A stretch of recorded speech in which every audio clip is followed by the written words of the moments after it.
This Week in Radio Tech, episode 205, is brought to you by the Axia Radius IP audio console. Incredibly easy to use and wicked powerful under the hood. 4 mixing buses, a built-in Ethernet switch, plus automatic mix minus, and instant live wire connectivity. See the Radius console at axiaaudio.com. If you've listened to NPR programs, you've likely heard Rich Rarey's name in the credits. A longtime technical director, now Rich is the director at NPR Labs, a broadcast technology research and development center. Rich joins Chris Tobin and me for a conversation full of fun and the serious work at NPR Labs. Hi, welcome into This Week in Radio Tech. I'm Kirk, Harnack, your host, and extra glad you're with us this week because we've got a heck of a show for you. I can just tell from the pre-show.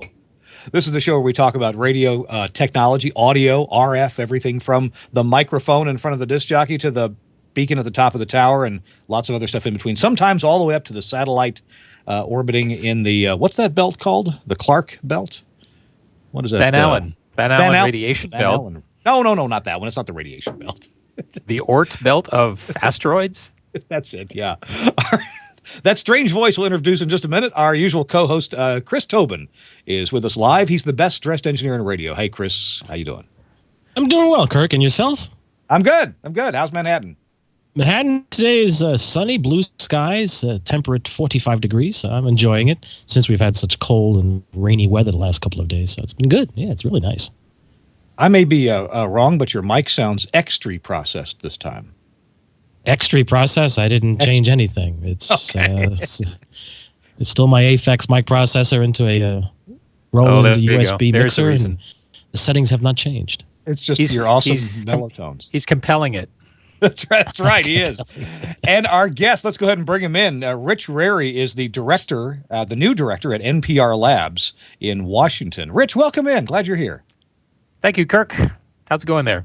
Apparently it's going well. I'm sorry. It is.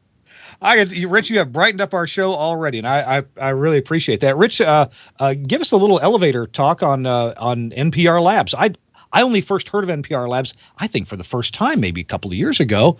Maybe I was aware it existed, but you guys do a ton of work there, and some of it's pretty darn cool. Tell us about it. Well, NPR Labs was started in 2005 to do research and development, initially for broadcast, but for serving NPR and the public stations and the audience. An audience as well. This elevator is getting crowded. And since then, it was my boss, my former boss, Mike Starling, that gave the initiative to Tomorrow Radio, the extra HD channels carved out of your HD radio trademark service, your digital radio. He spearheaded that initiative and worked with Ubiquity, and now we have HD1, HD2, HD3, HD4, and sometimes, someday in the future, 5, 6, and 7. Well, wait a minute. You're blowing my mind. You mean it was Mike Starling and NPR Labs that spearheaded? If not for them, we wouldn't have HD2, HD3, these other HD channels. We would just have the HD1, the simulcast. Yes, and it would be a fine-sounding 96 kilobit signal, but we worked with Ellen Sheffield at Towson University. We did cognitive studies with listeners. We found the sweet spot somewhere around 36 to 42 kilobits, so you can carve up a 96 kilobit stream very nicely into 3 parts.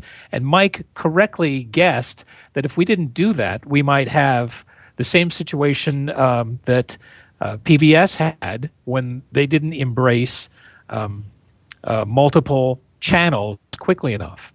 Not that they, this is my opinions, of course, not reflective of NPR, but I've had a lot of time to think about this, and it was really the smart thing to do at the right time. So lots more programming, lots more music, talk, and Ubiquity, to their credit, has come up with some unique things in HD radio I really like. The conditional access that we did some work on some years ago. So a radio reading service could be put on an HD3 or HD4 channel, and the receivers could be conditionally accessed, so only the blind, low vision users could access them for copyright protection. I had no idea we had conditional access available on HD. Kirk. There are so many cool things here. Yeah. I'm telling you, that it's digital.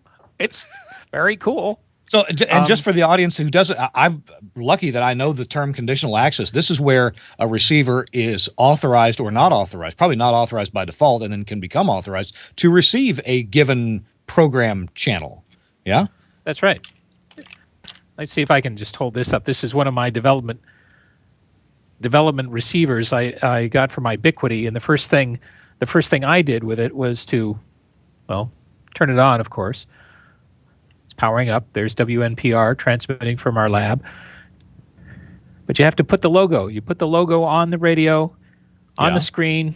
Yeah. Makes it nice, makes it yours, makes it special. This was a development radio that we used for a project a few years ago for exactly that. It wasn't conditional access, but it was to sense some metadata and start the receiver go into record, so a blind or low vision person could have their favorite radio reading service programs automatically recorded for them. We did that as part of a developmental grant through the National Institute of Disability Research and Rehabilitation, NIDRR, NIDRR. I had no idea. Amazing. Cheers. Wow. It seems like recently there's a whole litany of things we can talk about here. It's really opening up the doors to a lot of conversation. If you had to, you told me what NPR Labs does. How do you see NPR Labs as serving broadcasters, or is it wider than just broadcasters? What ideally, what role can NPR Labs play in forwarding our industry or broadcasting? Tell me about that. I think there's a lot that NPR Labs can offer the broadcast industry, and here's why. In 2009, we were charged to become self-sustaining, so we had to work on new projects, look for outside work, grants, funding, in addition to inside people here, divisions here wanting to hire us for whatever services. So we've taken it upon ourselves to become really good at mapping, so we can create high quality, accurate maps. If you're considering an HD radio upgrade, we have the means and the tools to deliver some mapping and contours, terrain-based. Our chief scientist, as I call him, John Keene, very brilliant guy, in the business for decades, knows everything about RF, and I can barely spell it. And he is in charge of all of these kind of initiatives. Right now, he has taken an interest to loudness in audio, especially for radio and streaming.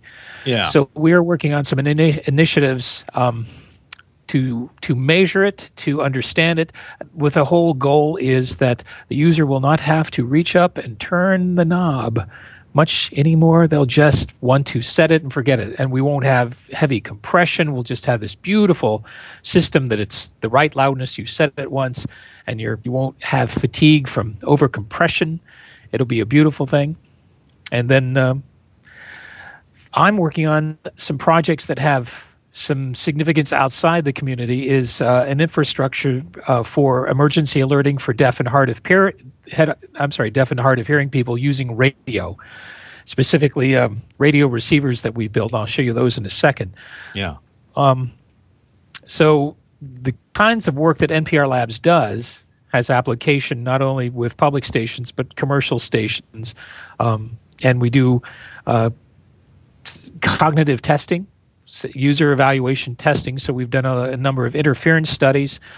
John Keene is right now working on a FM single sideband study to determine if that has any effect. We'll be doing the AM modulation study. So I think that's the most elegant thing I've ever heard of, is if your AM station doesn't have any audio at that moment, turn the carrier off, save a little electricity.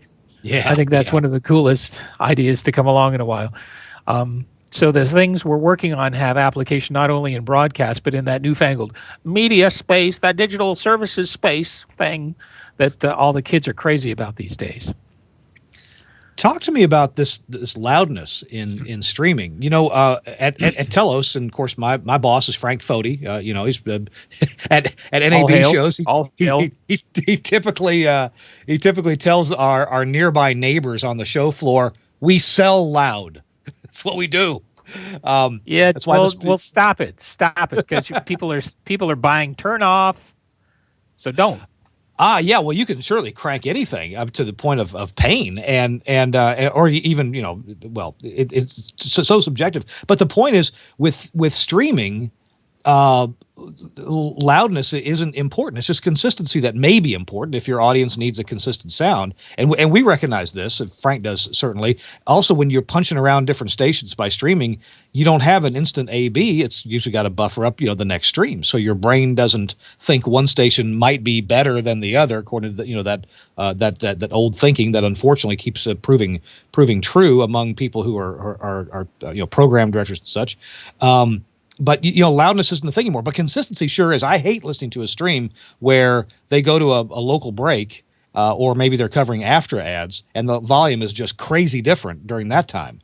So you guys are working on some solutions for that, yeah? Yeah. Well, the first thing we have to do is you go back to the international standards for loudness and check our measurement tools. Orban has one. We've come up with an interface to a freeware called FFmpeg. That we're using to measure the loudness to try to understand how. First, we want to talk about the loudness in our own house at the NPR when the public radio satellite system is distributing files. How loud are they? Where are the peaks? What can we expect? The idea is that for member stations taking the programs, it would be nice if we could deliver a consistently volumatic product. So they don't have to have a board op constantly, yanging a knob up and down to match the levels. That if it's coming from NPR, if it's coming from the public radio satellite system, from the distribution division, from my division here, then we want to have some quality controls to assure you that it will be a fuss-free experience, that you won't have to be messing with the levels. It will be neat and sweet and tidy and fresh, and save a lot of hassle. On the other hand, we don't want. I don't like having to touch the volume knob to hear the hot parts in the opera, but I do, and nobody likes touching the knob when opera's on anyway. I don't know why. It's a weird thing, but the idea is to have just consistency across the board. And John did. What started him on it is he was scanning scanning public radio stations. Happened to be playing Weekend Edition Saturday. He scanned 49 of them and put the graphs together, and they were this far apart in decibels, where they in as far as loudness, where they really should have been a little closer to that. We had wide variations. So this started kind of like a mini crusade that we wanted to follow up on and try to clean up the stuff in our house, which will have some benefit to the industry. So he's working on, I sound like I'm bragging on John, but he's a brilliant guy. He's working on some stuff with the NRSC and the Consumer Electronics Association. So he's a bright, shining part of NPR Labs. I just wear flowery shirts. In fact, I was going to say, I got to meet John Keene last year. We were in the same taxi line at NAB and had a great conversation about that. Yes. Because he is free with his information. That's the sign of somebody that's really smart. Is they teach you things. So I'm curious about this difference in loudness. So I take it he listened to 49 or so different NPR affiliate stations streams, right? This was over the internet, not over the air. Yes. And I'm curious. It's really easy to maybe. Modulate's the wrong word, but it's really easy to feed the streaming encoder up close to 0 dB full scale, or you might give yourself 10 dB of headroom, or 15 dB, or 20 dB of headroom. There may be a standard, but nobody seems to follow much of anything. People just seem to feed the encoder with somewhere around 3, 6, 10, 12 dB from full scale. And I'm not even sure where to set it for my own stations. And that setting, assuming reasonable or no processing before it, that setting shouldn't matter as long as you never hit 0 dB full scale. So my question I'm getting around to asking is, I wonder if the variations that he heard, how much of those variations were due to simply the ultimate level set prior to the encoder, or how much of that was due to processing or no processing before the encoder combined with ultimate level set prior to the encoder. Have you heard anything about his research on what those factors were? No, we've been working with the NPR Digital Services to try to figure out some of those things. There is a lot that the member stations do that we can't measure or understand, because they are locally owned and controlled as they should be. NPR is a membership organization made up of the member stations. What we can only do is say, we've noticed this, we think it could be improved, and the quality of your sound could be improved, your stream could be improved, and we want to do it in with the least touch, with the least footprint, in the way that makes the most sense.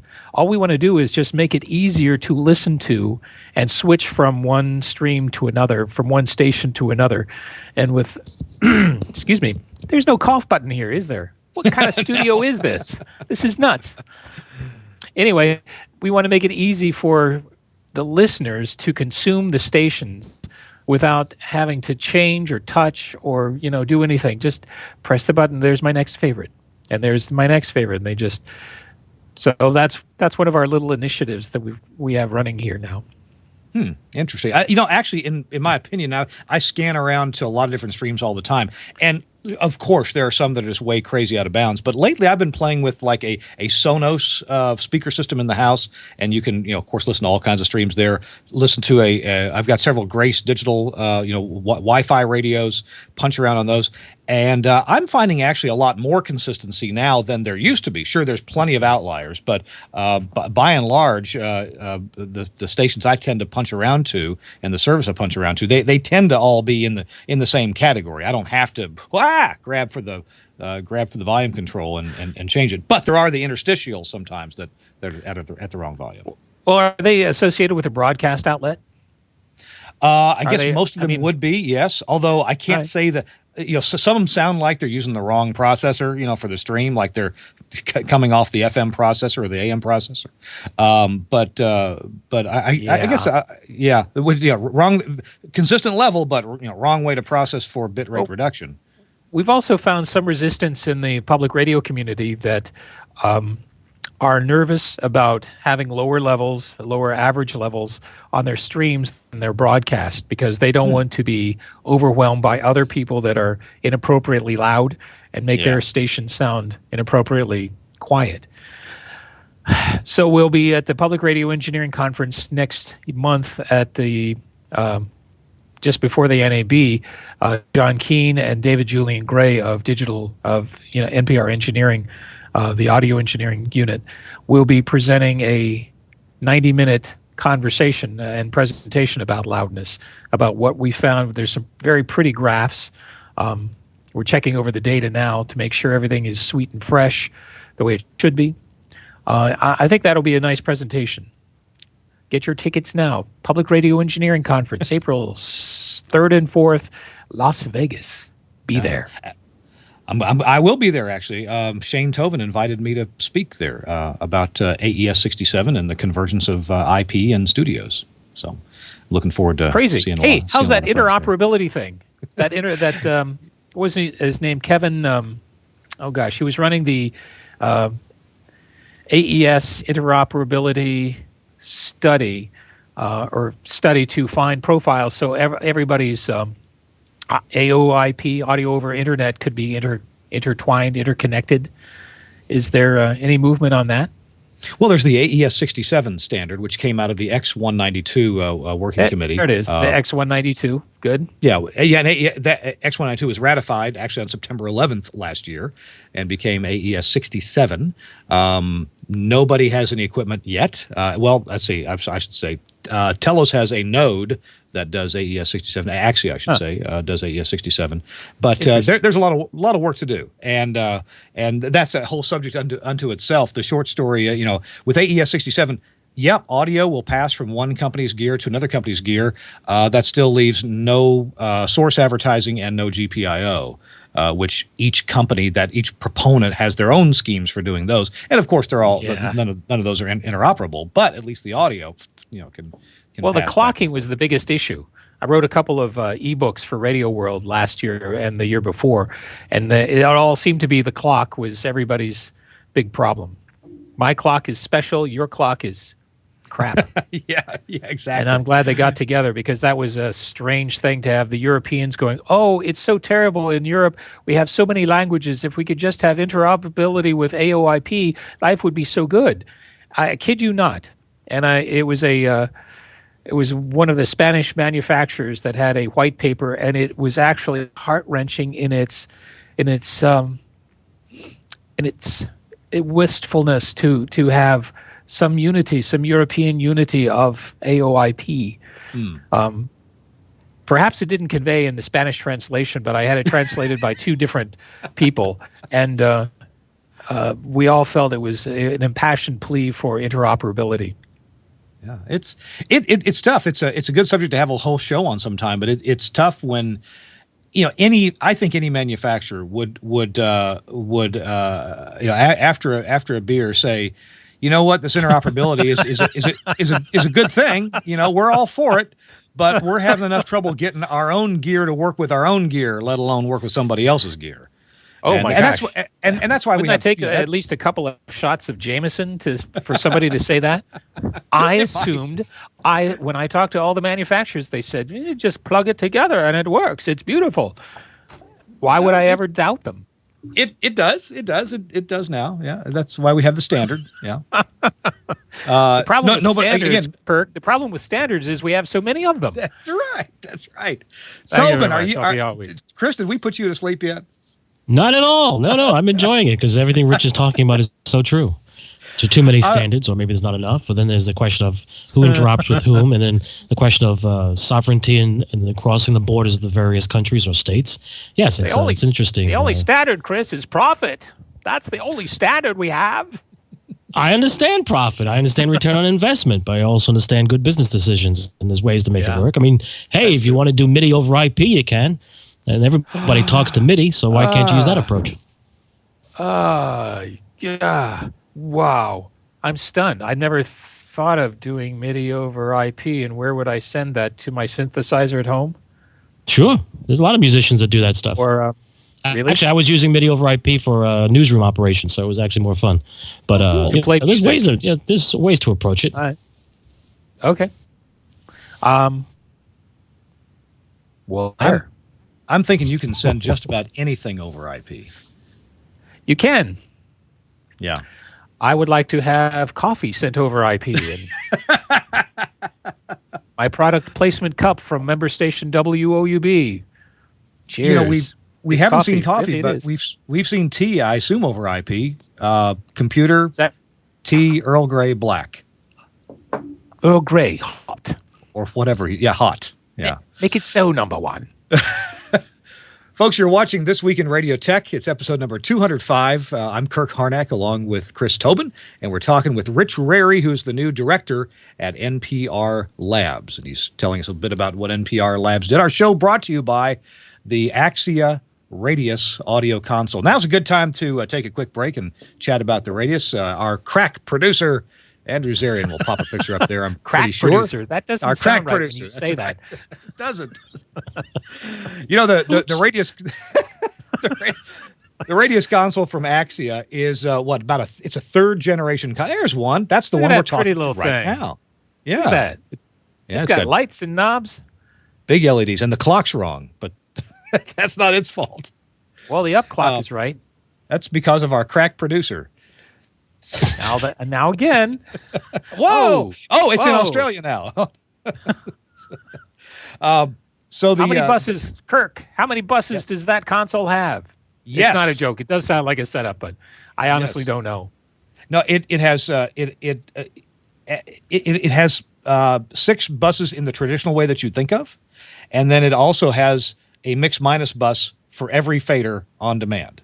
So in a sense, it can have upwards of 18 buses.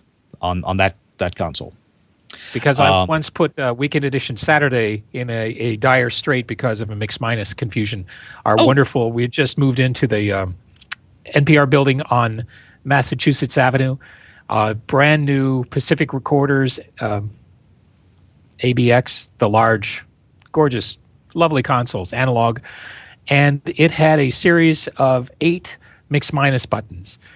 And I was new, and somebody had come in and they pressed all the mix-minuses down, which of course defeats the purpose of a mix-minus when you send everything back to everybody. So I was busily punching things, and we had a phoner coming in during the show from London, and I apparently missed leaving one of the buttons pressed on the microphone, on Scott Simon's microphone. So when he said, "Hello, can you hear me?" and the reporter correspondent in London says, "Scott, I can't hear you. I'm sorry, I can't hear you." And Scott said, "Well, can you okay." So we tried this for 30 seconds. It's live, it's on the air, it's national, and the palms sweating like they are now. And Scott literally picked up the Washington Post from that morning and began reading while Bill McQuay, my co-engineer, and I went through the console looking for the troublesome setting. We thought for sure it was wiring, it was the console. No, it was operator mistake. And I found the single tiny black button that was no bigger than this and pressed it down, and sure enough, the connection from here to there to London and back, everybody, and then the show went on. But I think it was marvelous because you only hear about stories of somebody reading the newspaper Ronald Reagan reading, making stuff up in his mind during the baseball game. And here it was actually happening. And fortunately, there were no repercussions, but ever since then, I minded my console settings a lot more closely. Well, you bring up the perfect opportunity to finish out the ad for the Radius in that mix-minus. Well, now this is like a 5-minute ad now. I know, with a story in it. And see, you don't have to put up with what Rich had to put up with, because on every Axia console, mix-minus is totally automatic. The operator just about can't screw it up because it does it all by itself. Every source that comes into the console can have a backfeed, which is mixed automatically and sent back out automatically. Now, is this one of them fancy AOIP consoles? Yes, or has it got XLRs in the back of it, or Christmas trees? No, it's got RJ45s in the back, except for the mics. The mics are on XLRs. Yeah. Well, it's not Christmas trees. It's that Dan Braverman Studio Hub standard on the back of our console, and we thank Dan. Yeah. Competitors get together and actually do something that makes sense. So anyway, the Radius and all the consoles do automatic mix-minus, and you don't have to worry about that. In fact, this show right now, Rich, you're hearing us, me and Andrew when he talks, and Chris through an automatic mix-minus. Andrew, I hear a radio in the background. Andrew knows nothing about mix-minus. Maybe Andrew. The art of mix-minus has been lost. Maybe Andrew can pop his mic on and tell us whether this actually works or not. Andrew, does mix-minus on the console work for you automatically? Yes. Have you ever had it screw up for you? I can't Never. hear him. Not once. Is he talking to me? Now, if we could just get rid of headphone leak, life would be simple. That would be great. Check it out on the web, axiaaudio.com, and look for the Radius console. It's under $10,000, and you can buy add-on modules for it, and it's all very cool. I own 2 of them at my little stations off in American Samoa. Yes, we paid full price. Didn't get a discount. You'd think I would. Is that the Lutheran station or one of the commercial stations? No, it's a Samoan station. Okay. In American I looked that Samoa. up recently to see if our satellite reached that far. It doesn't, but there are at least 2 public stations there. There are, and you know what's actually frustrating about the satellites? Yeah, you're on a different satellite. You're not on the what is it? Galaxy, the one that's way Galaxy far 16. East. Yeah, we're on Galaxy 16. It's a huge footprint. Which is more over the U.S., right? It's more. It goes out to Hawaii and down to almost the tip of the Aleutian Islands, and all of the. In fact, it serves Canada. It would be great if we had NPR in Canada. I don't think they'd go for that, but we could. Well, whatever, the one that used to be called GE8 or whatever, the one that all the commercial programs are on for radio, way out at 137. AMC8. That was the old. That's AMC8. Satcom F1R. It is almost over American Samoa. I mean, you can see it, and we pointed a 11-meter dish at it, but it has no foot. Huge. Yes, it's huge. We borrowed it from the cable company. We said they said yeah, and Spectrum analyzed. I got 1 dB carrier to noise ratio off AMC8 in American Samoa because there's no footprint. You know what? Directional antennas actually do work. That's what we found out. Wow. So you know what we do? We record all our shows in the U.S. and just through the magic of the internet, FTP them over to American Samoa. So they get news about 15 minutes late in Samoa. Wow. Underground cable? Are they satellite? I mean, how do you get signals to American Samoa? How do you get electricity to American Samoa? Well, they burn a lot of fossil fuel. And then there's another Samoa right to the northwest. Yeah, you're right. That's the independent nation of Samoa. Different place altogether. They even drive on the other side of the road now. Oh, jeez. That is the most frightening thing. Driving on the left is not natural. The car dealers got that passed, by the way. Because they wanted to sure goosed car sales for a while.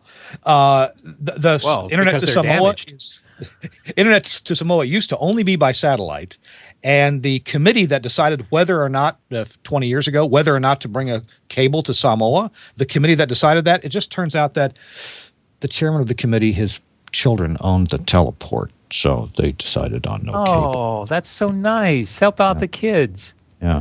So recently they decommissioned a cable from Hawaii to New Zealand.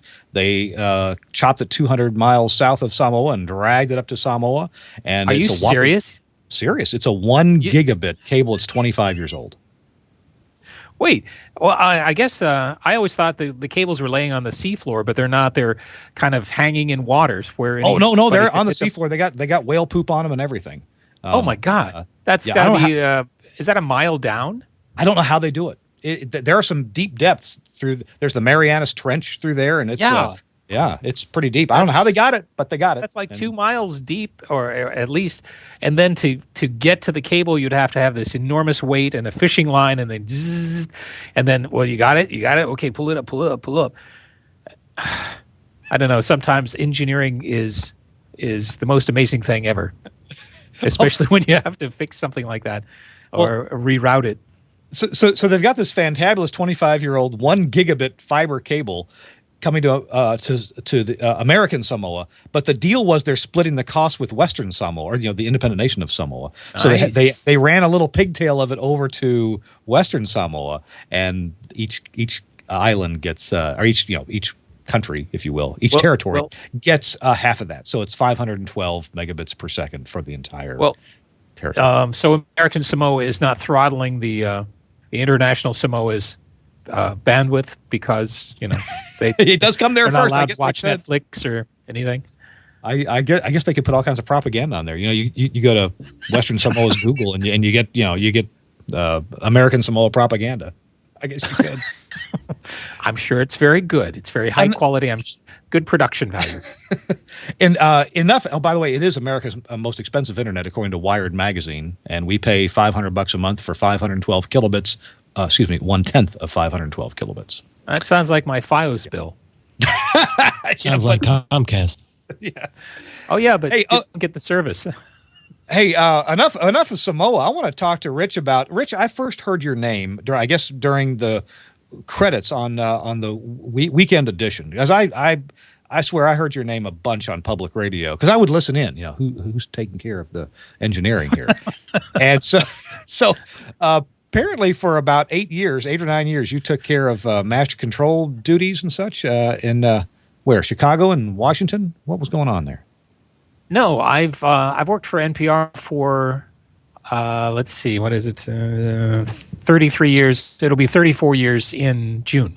Oh gosh! And I started out as a Chicago bureau engineer, minding the Chicago News Bureau. Got to work with Scott Simon on Smokey Bear, Jackie Leiden, Warren Lemming. We had our own in-house satirist making satirical pieces, and I did that for 5 years, and then moved back to Washington on a job swap that was supposed to be for 1 year, and that was, 1985. So it's been a while. Oh. I guess the job swap's not open, and came back here to be the first technical director of Weekend Edition Saturday and then Weekend Edition Sunday, and then be a broadcast recording tech, or be a technical director of All Things Considered, or Talk of the Nation, or Weekly Edition, no longer on the air in production. I'm probably missing some shows too.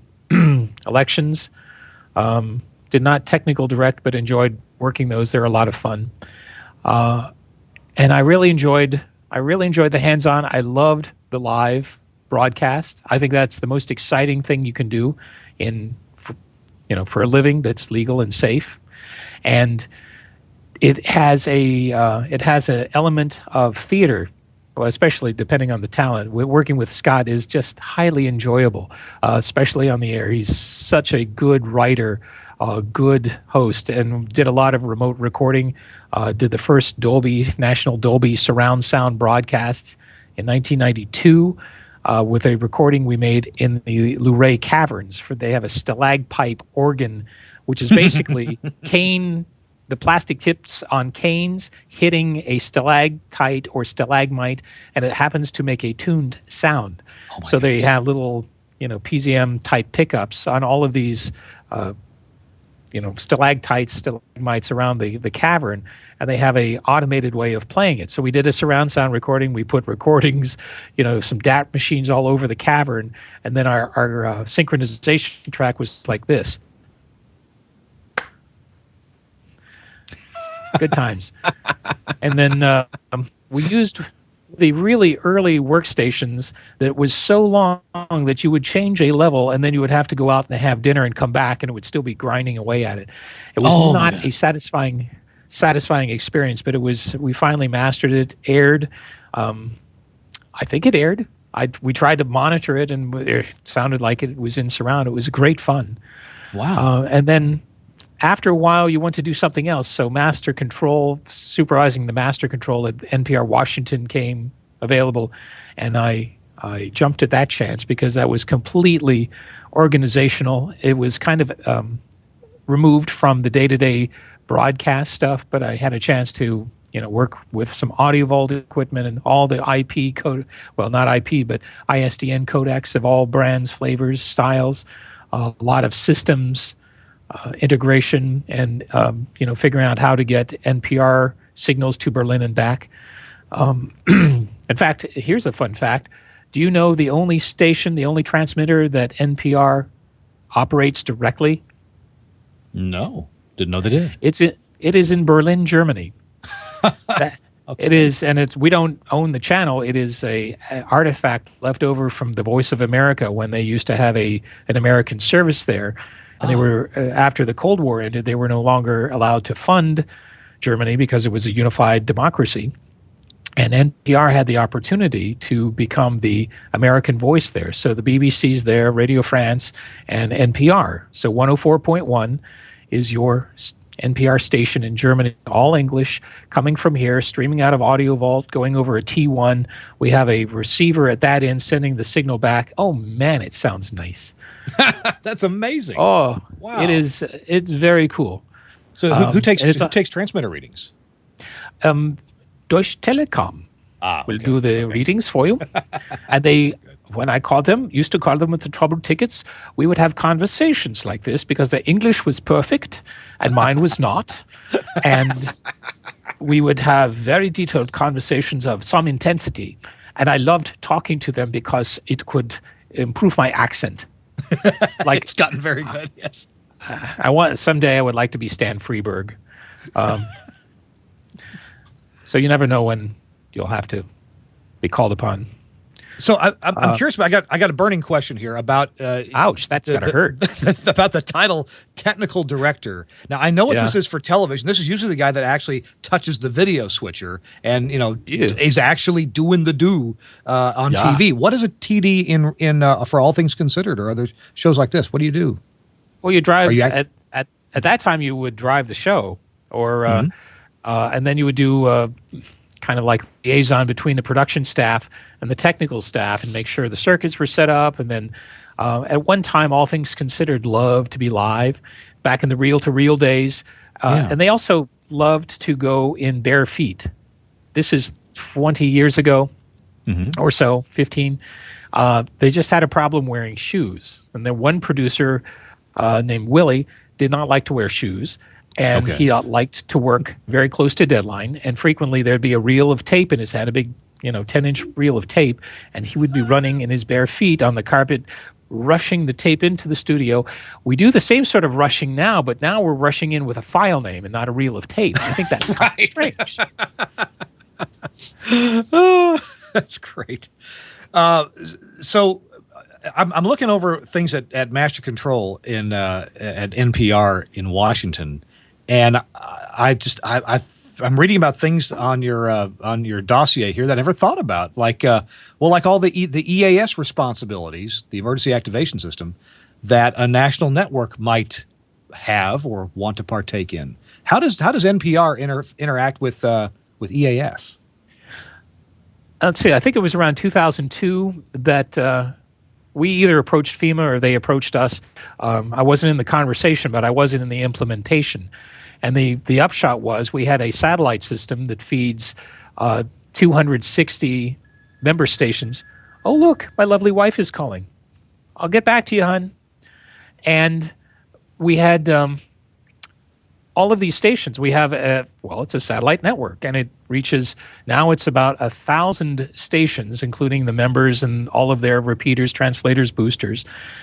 And it was a great way for us to deliver EAS messages on a closed circuit channel directly on the satellite to the stations that they could feed into their EAS box as another backup.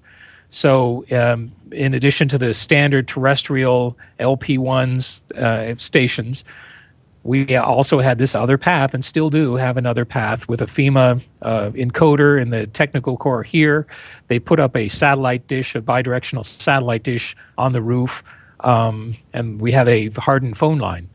So we still have all the tools, and in case of a national emergency, then the audio is going to immediately be interrupt anything that is on this closed circuit audio channel and go out to the member stations.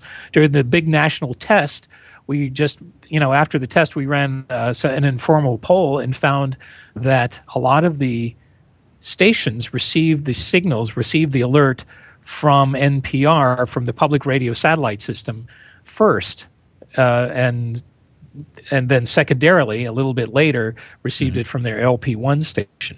I thought that was an interesting test, and it showed the validity.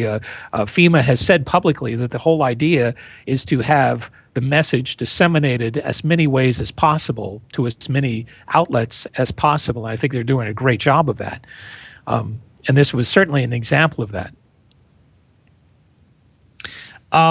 I want to fast forward here. When you and I talked a couple days ago, you had an interesting device on your desk. I think it had the word nipper on it. Yes, it does. What are you working on? What is this thing? What are you working on now? Let me take this camera. I'm going mobile now. Okay. I know Chris is probably getting seasick because he's watching it in his preview monitor. No, that's quite all right. This is okay. That's a headset. This is a receiver that we have developed under a project for FEMA, managed by the Department of Homeland Security. And this is literally a accessible radio receiver for deaf and hard of hearing. And you can see it is blinky flashy. There's no display, but it has a USB port, which you can plug into and run the app that I'm writing right now. It's literally tuned to a Nautel exciter that's in the NPR Labs RF room, and I'm feeding it over on a piece of coax at a very low power because nobody likes to be toasted by radio frequency energy. And it has the ability to receive messages that we're sending and broadcasting over an RDS. We've developed a open data application and an ODA that we are proposing to include in the National Radio Systems Committee usage guidelines. So the beauty of this system is that the receiver is dead simple and didn't cost that much to make. We have 500 of these as part of this project, and we're giving them away to deaf and hard of hearing people in the 5 U.S. Gulf Coast states. And if you would like, I can demonstrate. I Sure. can also. Yeah. Oh, here we go. Let me show you this.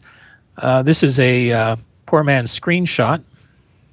This is the application. I have another receiver plugged into my computer, and this is what it looks like when it's tuned in. You can see I'm tuned to 91.3 WNPR. That's what I'm transmitting, and this is all the other radio stations that you can receive in my office. That's that interface. And if I reach over here, and oh gosh, this desktop is busy. Look at that. I will send a message to FEMA on a test channel. There's the test message. It's secure, it's complete. And we have developed a lovely RDS encoder called the Rarey 1 with jump to go. Mm-hmm. And there we go. Here is the Rarey 1 is now transmitting. We have the app is Blinky Flashy, and there is Blinky Flashy on my receiver, and the tablet is now, I don't know if you can see this because it's a webcam after all, but it's showing you the essential information of the alert right now. And then text is, I've got tons of, here we go. Here's the Blinky Flashy text. There we go. What we have is a message talking about the annoying disturbance traveling rapidly from the southwest that isn't the least bit spicy will bring a period of snow, regrettably. And in this way, we're going to be we're building an infrastructure. It's a pilot project for the Department of Homeland Security. There we go. Look, see, I still have some programming to do because it's every time, of course, in RDS, you repeat the message. Mm-hmm. Because of situations. Well, I'm showing every single repeated message, which is great for debugging, but nobody wants to read that. Oh, sure. So that's what it looks like.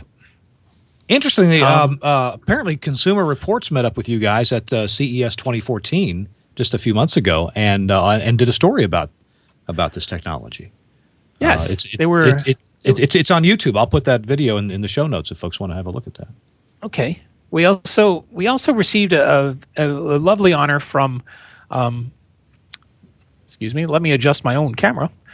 A lovely honor from the Consumer Electronics Association, who gave us a 2014 Engineering and Innovation Award, which I was thrilled with.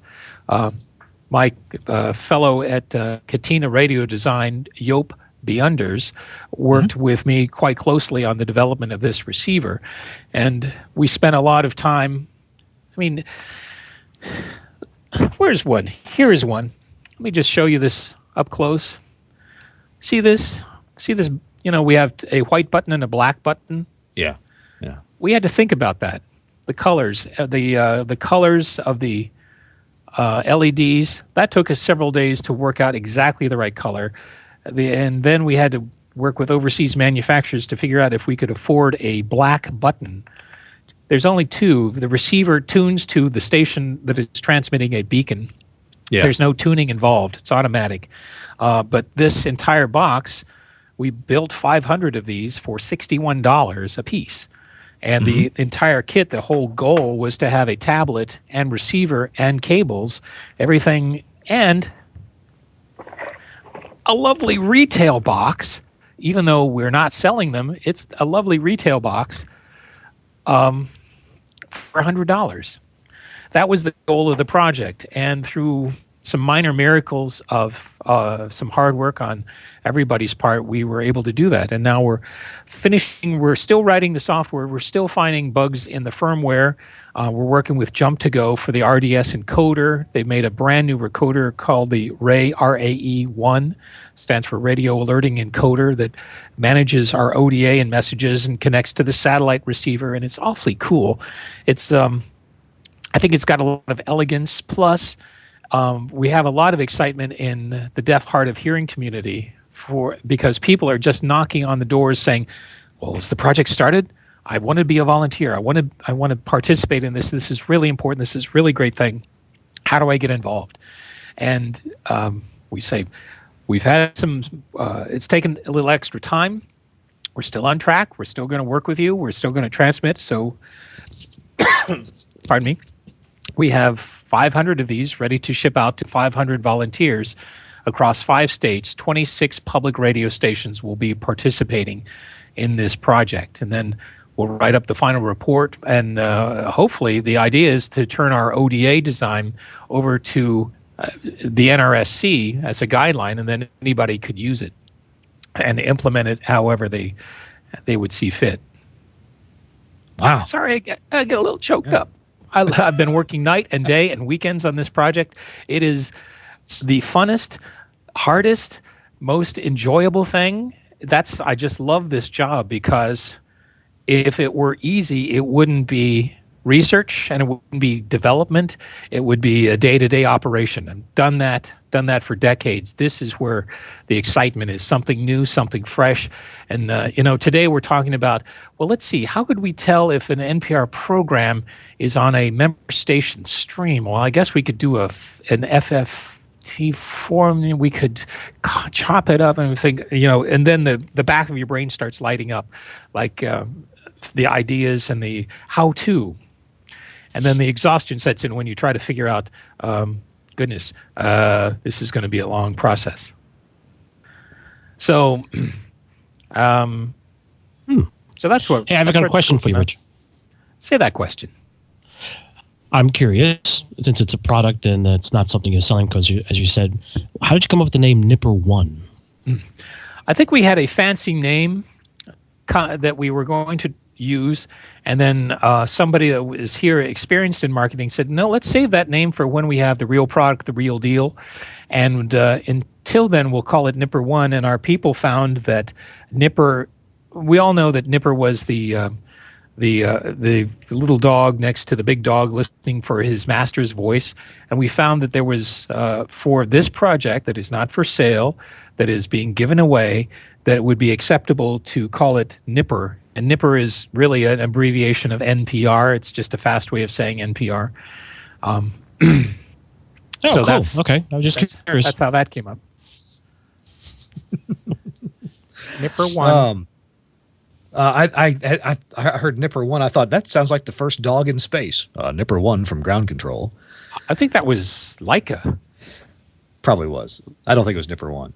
And it's dead now because the last pellet was poison. I had forgotten all about calling NPR Nipper, which we did at the NPR affiliate station that I worked at. Forgot all about that. You're saving one whole syllable, Yes. Well, the R's hard for some people. In Chicago, it's a hard R. Hard, fast cars on the boulevard. And Cleveland, too. When you go back to Cleveland, at the Telosland, don't they, oh my gosh, you guys are cracking me up with your hard R's. It's crazy. A lot of that. Yeah. Well, I grew up in Columbus, which is close enough to Cincinnati so as not to have an accent, except we pronounce the words P-E-N and P-I-N the same way. And it wasn't until All Things Considered's Robert Siegel ridiculed me. He said, well, Rich, they are separate words. I said, what are you talking about? I mean, it's pen, what? Well, they're pronounced differently. He was joking. He was just teasing me, but I had never thought about it. Having a Midwest accent would be a liability. I thought everyone spoke Cincinnati and thus was accent free. That's funny.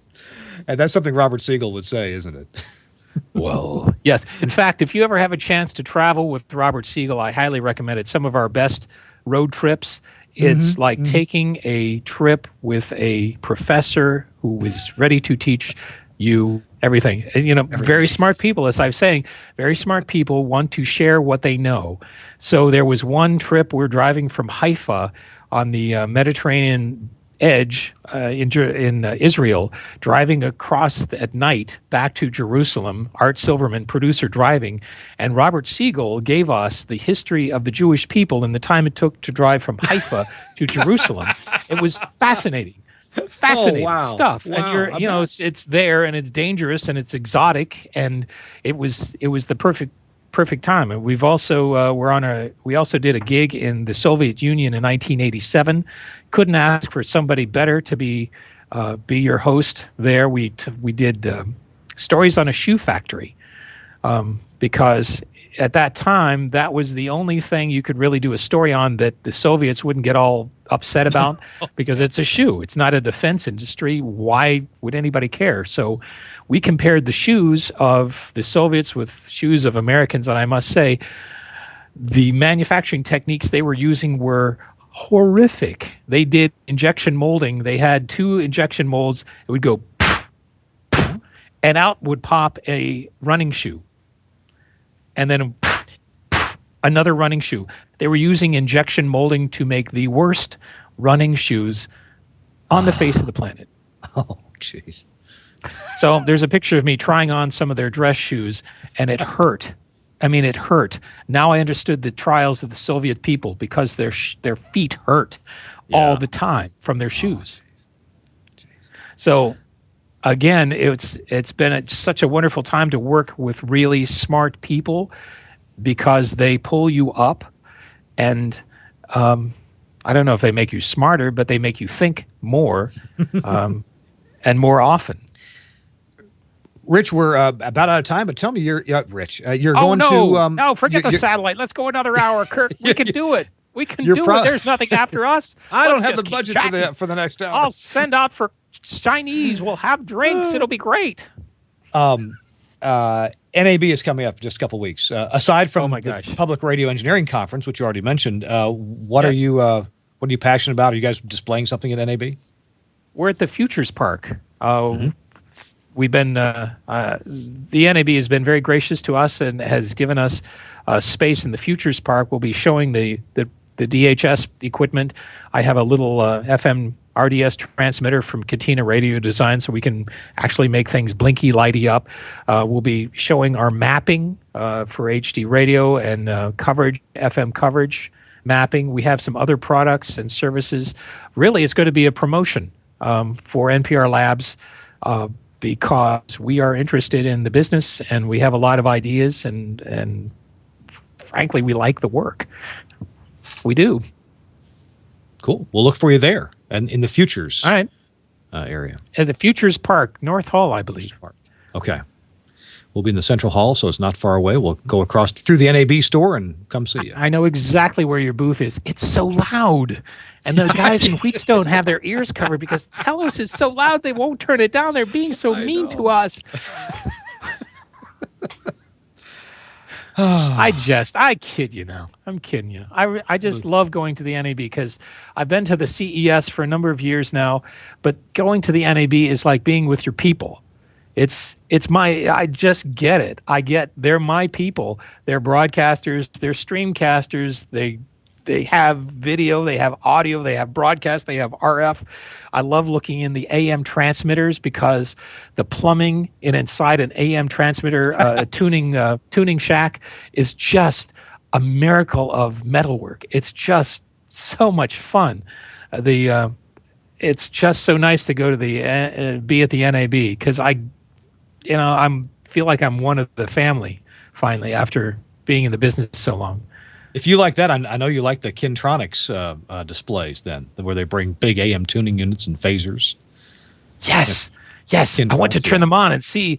The last time I was near an AM tuning unit, you could hear the radio station in the coils. Sure, yeah. I thought, this is so cool. This is physics. And, the internet age doesn't seem to share that same delight. Trying to DX a radio station using an IP address has zero appeal to anybody. You're right about that. It's barely a challenge. Not like as a child taking an AM radio and then slowly tuning the dial up and down and then hearing WHAM or WLS or my favorite WJR, the Golden Tower of the Fisher Building. Yes. The great voice of the Great Lakes. Classy stations that I've admired for years and years. And well, with the resurgence of AM, maybe we'll be able to DX AM HD. Who knows? A clear channel HD station. That'd be interesting. Or DRM from India. Interesting. They're putting DRM in India on their AM band. So is that even possible in an AM band? Sure. I guess I could get Cuba, Canada. That would be quite the feat. I think you can put MIDI on it too. Stop! Yeah, that's right, folks. We got to go. We spent the last hour learning your from dial-ups connected with Rich Rarey of he's the new director at NPR Labs. Rich, looking forward to seeing you at NAB. Also with us has been Chris Tobin. Chris, glad you've been with us. Best dressed engineer. Hey, no problem. Hey, Rich, I don't know if you passing the hallway with a gentleman by the name of Steve Densmore. Do you see him? Hey, Densmore, we got a guy who knows you here. Yeah, I see him. Actually, this new building is so large that we are all losing weight and becoming better athletes, I guess, because it's Densmore's office is about 100 yards to the west. I like that. Your direction is he's 100 yards west of me. Yeah. Oh, it's not hard. There's North Capitol, and then there was the shooting the other day across the street from there. It's that kind of neighborhood. But the floors in this new building they seem to be like 30 feet apart. So you walk up the steps and I don't understand. I didn't have this problem in the old building. Must be the air. What's going on? So, Chris, I will give a shout out to Steve Densmore. I appreciate it. Yes, just let him know I says hi. Last time he and I spoke, he was somewhere in a military zone being shot at, I believe. He was in Afghanistan. And that's right. Here he's back on North Capitol Street, and people are still getting shot. It's nuts. Well, now it's friendly fire. Well, friendlier anyway. I mean, this is how NPR, the first building on Mass Ave we moved into, it was such a neighborhood that we had to be escorted to the metro that was 2 blocks away. And even then, the security guard got mugged. Now we're in a different part of town. You can see the Capitol. It's very gorgeous, very nice. But 12 people got shot up the street. One guy went there. They took down a murderer across the street. I'm not saying it's unsafe. I'm just saying there's more activity than you would have in Georgetown or on Capitol Hill, perhaps. That's true. There's not much activity on Capitol Hill. That's so true. So true. Well played, sir. Well played. Wait, that has nothing to do with radio. I forgot we're on the air. We are, and we're almost not. Let's wrap it. Let's wrap up the official part of the show by telling you thank you for watching This Week in Radio Tech. Be sure you check it out on the web at thisweekinradiotech.com or at gfqnetwork.com. And I'd really appreciate it if you would subscribe to the podcast. It'll automatically download to your device, whatever it is, iPod, Android. I do that using Beyond Pod and Can stuff I get it like on that. my radio? Yeah, well, you could. You could with that transmitter in the other room. You sure could. I need it on my radio. We'll say goodbye, and thanks to Axia and the Radius Console for sponsoring This Week in Radio Tech. We'll see you next time right here on This Week in Radio Tech. Bye-bye, everybody.